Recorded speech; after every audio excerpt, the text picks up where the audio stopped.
The end of the world, the apocalypse, Judgment Day, is arguably one of the most popular settings for video games. Throughout history, game developers have been making hypothetical playgrounds based on the world being in a not so great state. From games as early as KKND, one for the boomers, and more modern adaptations like Fallout, you know, that TV show turned video game. So imagine a MMO based on the end of the world. What would that look like? No, not Fallout 76, I'm looking for that real MMO experience, something with more than 20 players. Today, we are going to look at one of the most ambitious attempts at creating a post-apocalyptic MMO, a relatively unheard of cult classic. I am of course talking about legendary Fallen Earth. So if you are a fan of MMORPGs that are dead, unpopular, and likely never to be seen, then you might just like my YouTube channel, which is also very dead and irrelevant, and for the videos that nobody watches. Like and subscribe. Watch as I go where no content creator has gone before. Today we're travelling to the apocalyptic future, the dusty, irradiated remains of Fallen Earth classic. Oh, f off, Josh. I mean, join me as I explore another questionably dead MMO classic.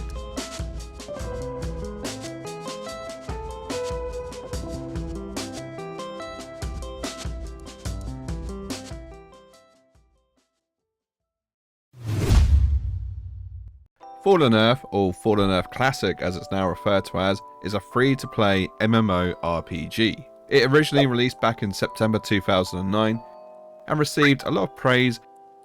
Look at me!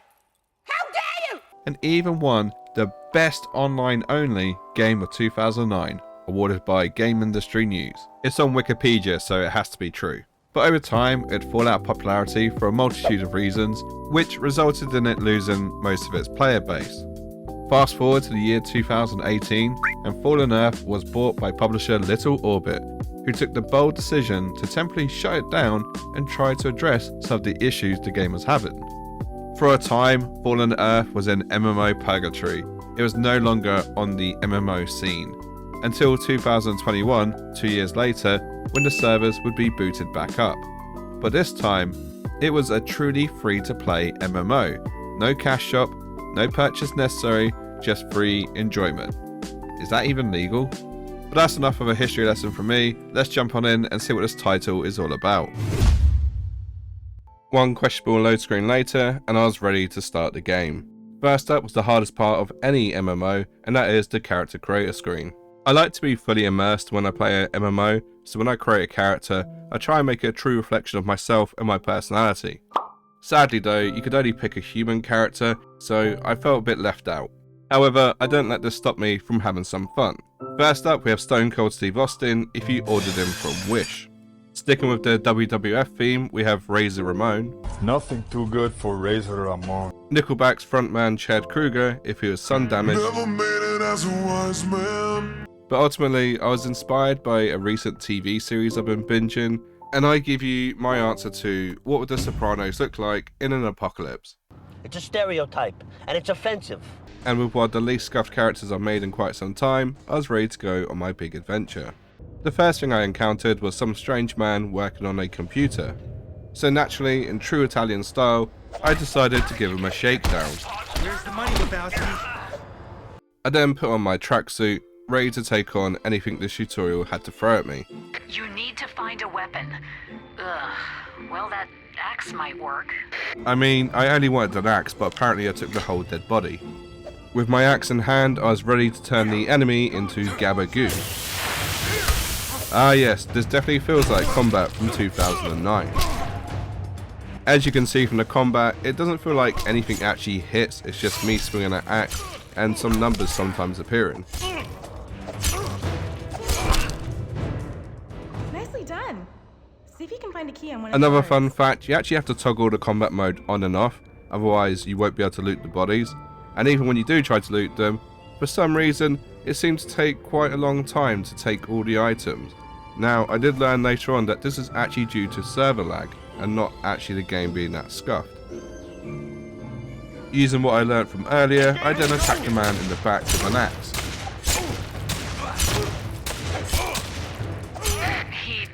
got what he deserved. And I got what I deserved, which was a big ruddy gun. I wouldn't want you to bring an axe to a gunfight. Well, thank you, Captain Obvious, with that sound advice. Where were you 30 seconds ago? With a gun in hand, I was ready to carry on my Sopranos roleplay. I might have been a bit too excited to try my gun because my aim was pretty much as good as the Liberals. The British have such an advanced sense of humor. As far as first impressions go, I have to say the gun combat was a lot better than the melee combat. Despite having an array of weapons to choose from, I opted for the rifle. I don't know why, it just seemed a bit more fun to go around shooting people. I guess that's what it feels like to be American. I was nearing the end of the main objective, which is to escape the Hoover Dam. The bomb's right there in the ATV. See those barrels? Oh yeah, and I had to help dispose of a bomb so the Hoover Dam wouldn't blow up. Ah, shit! Underdwellers! This is when I first got introduced to some of the abominations which tend to roam the wasteland.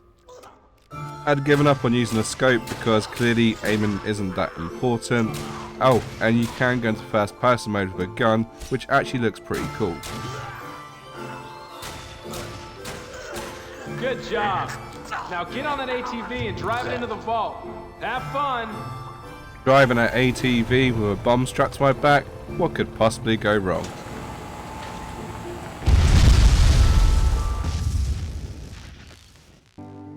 And just like that, I had finished the tutorial and subsequently died. Although I should probably explain a very important plot point, and that is the fact that you are no mere mortal, you are indeed a clone, which means when you die, you just get brought back to life again. Let me explain a little bit more. Welcome to LifeNet, a product of Global Tech.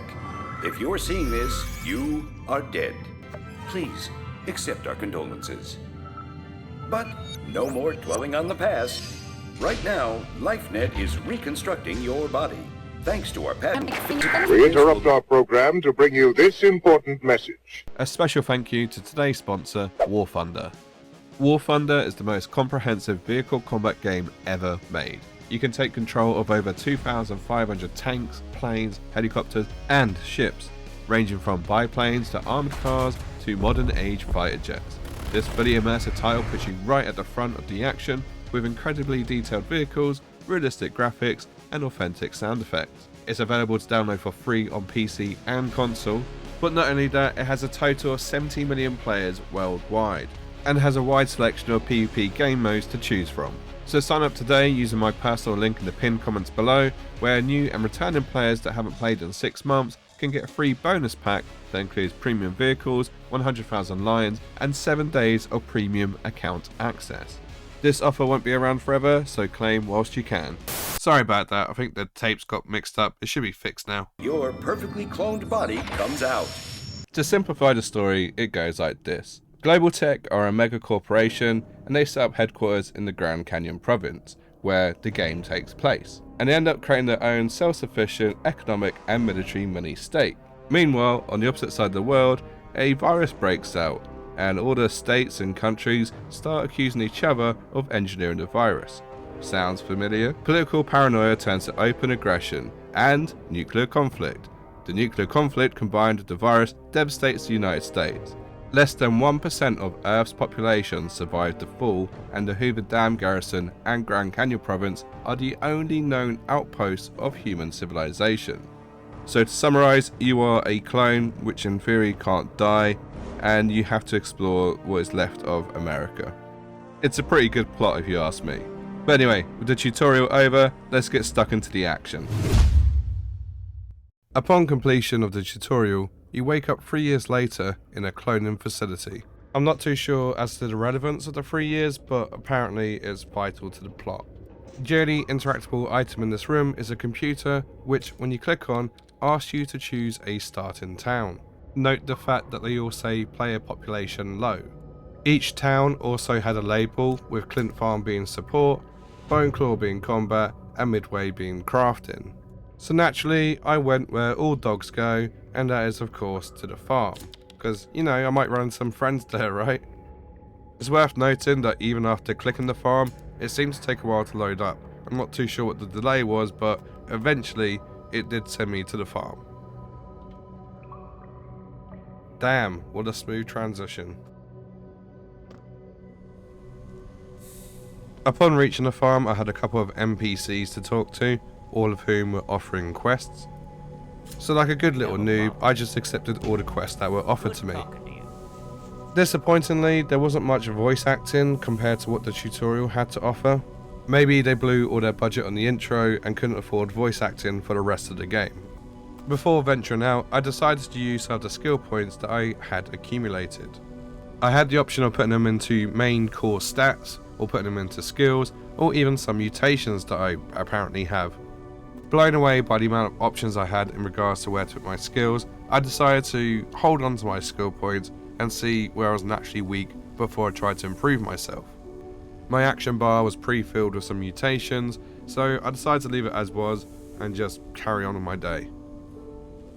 It was finally time to head out into the big open world and see what this MMO had to offer.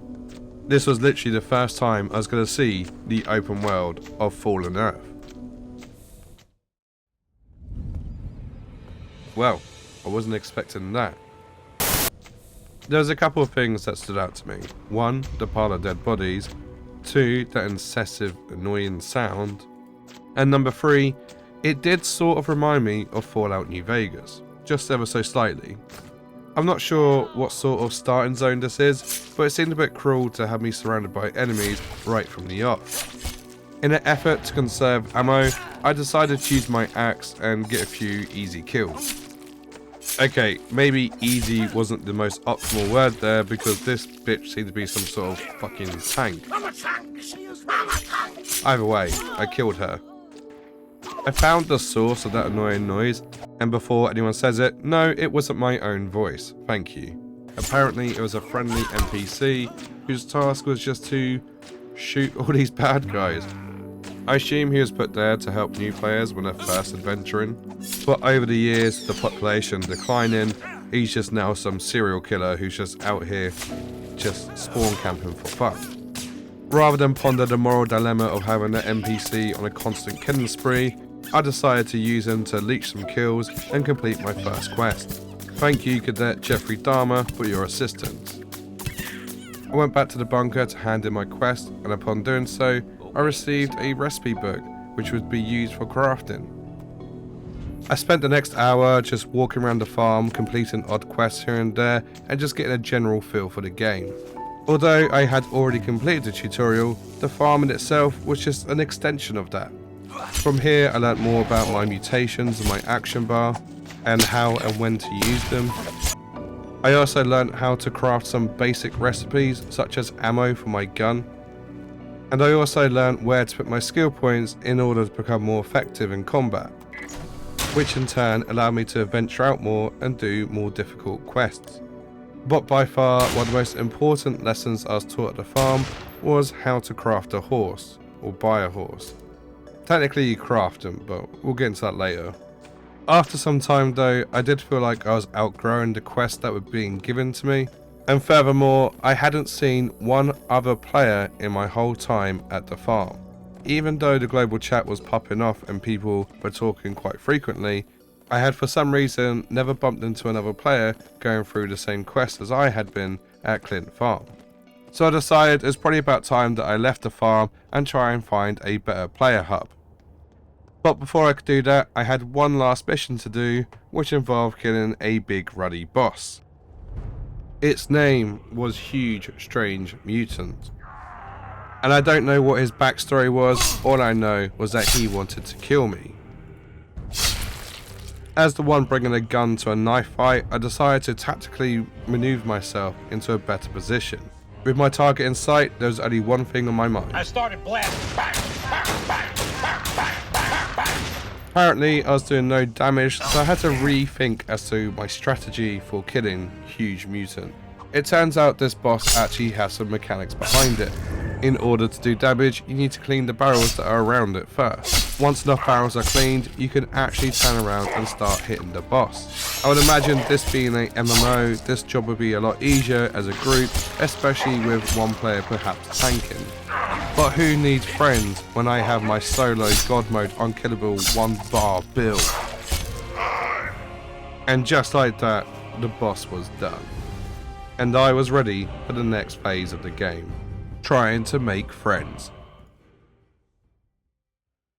I had well and truly felt like I had outgrown the farm, so I was looking forward to the next part of the adventure.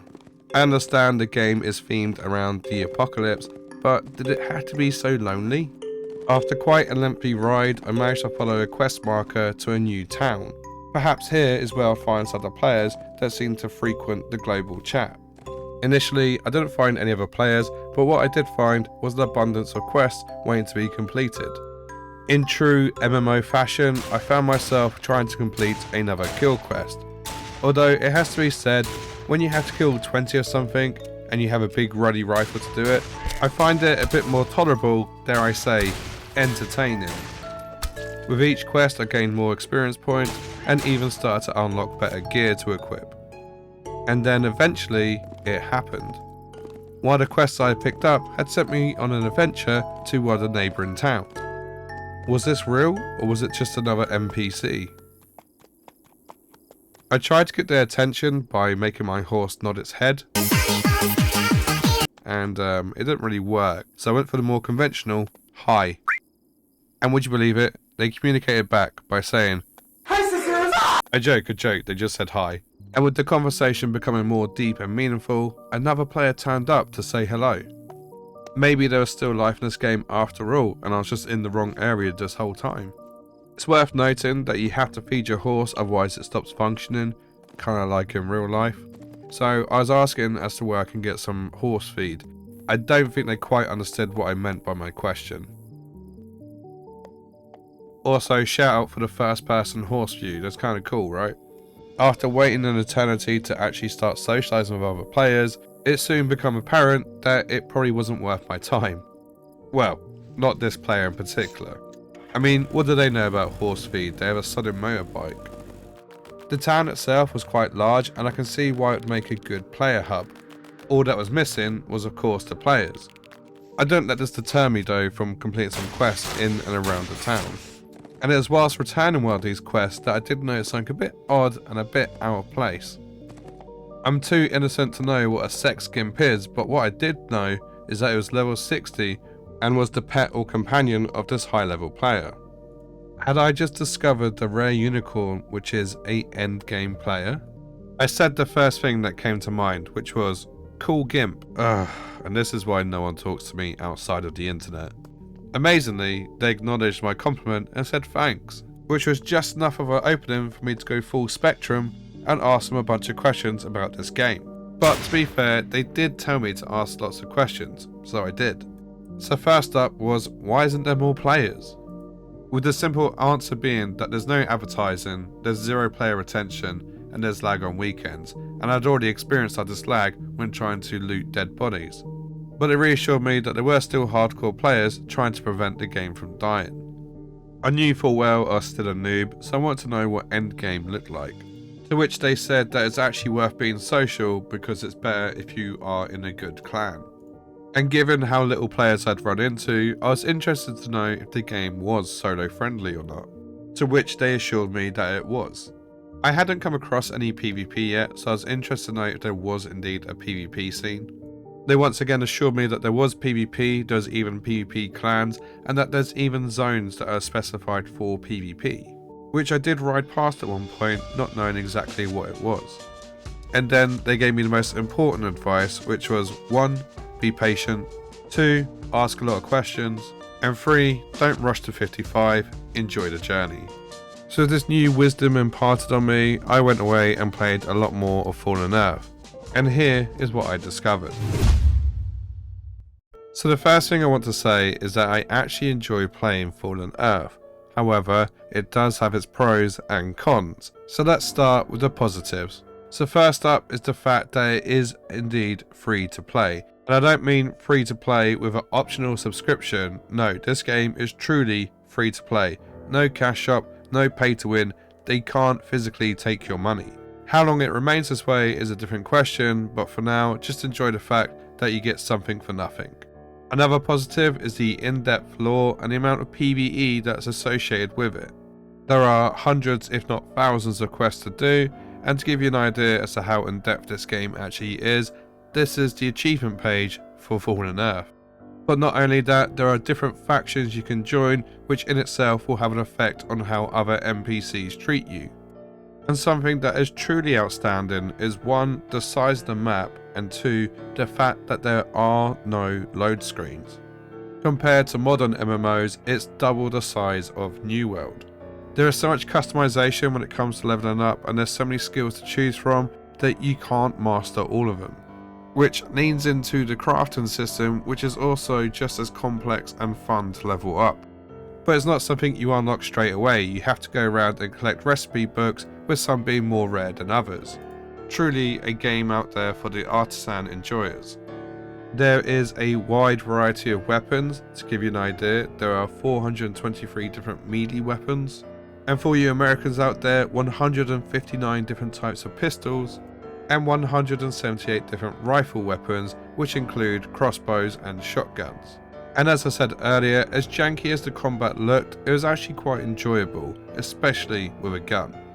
So as you can see, there are a lot of positives, but unfortunately there are some negatives as well. So something that no one wants to hear, and that is of course performance issues. Despite its low population, it does for some reason suffer from lag. And this affects all different aspects of the game. Like I said earlier, looting bodies was affected by server lag. There's no getting around it, there is indeed a lack of players. So much so that I actually thought a player out in the field was an NPC. I almost had a heart attack when they spoke to me and even questioned if it was some smart AI bot. I was excited to see that this game had voice over IP, however it seemed to be broken. At no point could I get other players to hear me, and at no point did I hear any other players talking. I would just see a message saying failed to enable VoIP, which is a shame because this game would be perfect for voice chat. And despite what I was told, it was actually difficult to solo this game. Mob respawns were just way too quick, and you basically had to be out leveled in order to be successful in the higher end missions. And I'm saying this as someone who hardly ever died and managed to solo a world boss. And as much as I liked the big vast open world, it felt like there wasn't enough points of interest. It could have really done with a few more places in between the towns to make it feel less dead. Yes, I know it's a game based in the apocalypse, but once again, it doesn't have to be a vast desert with nothing in it. There could still be buildings of interest in between. Overall though, I think there are more positives than there are negatives. It's just a shame that the negatives are there in the first place because some of them seem like such easy fixes. Fundamentally, it's a good MMO. It does a lot right. However, its fatal flaw was that it was too ambitious of a project by a small indie studio, and a lot of things were mishandled. We can only hope with the new ownership it might bring a future revival. When I set out to explore these Dead MMOs, I never know what exactly I'm going to find or what exact state these titles are in. Part of the fun of doing these reviews are finding that hidden gem that no one knows about and then sharing it with you, the audience. And Fallen Earth is actually one of those hidden gems. As dead and unpopulated as it is, I do think it has legs. Yes, it has a little bit of jank, but what old MMO doesn't? One thing I wish I could have done differently would be to play it with friends, because I reckon it'd be a lot of fun playing in a big group. At one point there was even talks of a remake of Fallen Earth, which quite honestly, I would look forward to. I would actually go and pre-order that if that was a thing. But sadly for now, it's just hidden away on the Steam store, free to play, with a very, very low population. So, if you are looking for a Fallout-like MMO, I strongly suggest Fallen Earth, and do you know what, it's free. What's it going to cost you other than your time? And on that bombshell, I'm going to end the video there. And as always, I'd love to hear your thoughts in the comment section below. Maybe there's some prime Dead MMOs I haven't considered playing yet. By all means, put them in the comment section below, I'll add them to my list. Once again, a massive thank you to War Thunder for sponsoring this video. Make sure you check out the link below for a heap load of free items, including premium vehicles, 100,000 silver and 7 days premium access. And don't forget to leave a like if you've enjoyed watching this video. By all means, you can subscribe to me for more content, and I'll leave a couple of other videos on the screen for you now, which you might enjoy. Bye bye for now.